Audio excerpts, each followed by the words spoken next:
Pernahkah kita sedar duit yang ada di tangan kita hari ini nilainya tidak sama seperti 5 atau 10 tahun yang lalu? Inilah kesan inflasi yang perlahan-lahan menghakis kuasa beli kita tanpa kita sedar.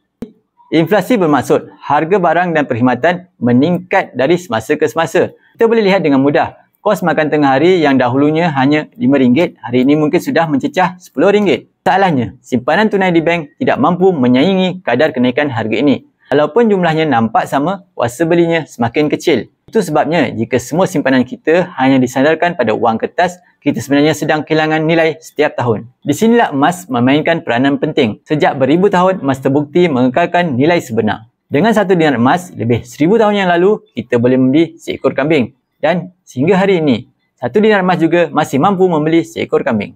Kuasa belinya itu kekal. Inflasi tidak akan berhenti. Ia adalah realiti ekonomi yang akan terus berlaku. Namun kita boleh memilih untuk melindungi simpanan dengan menukar sebahagian kepada emas fizikal. Simpanlah emas sedikit demi sedikit dengan konsisten.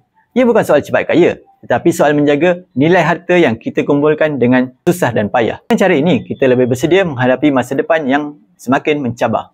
Bagi yang ingin mengalihkan sebahagian simpanan wang fiat ke bentuk emas fizikal, anda boleh klik link profil, daftar akaun Publigo secara percuma dan saya akan bimbing anda sebaiknya.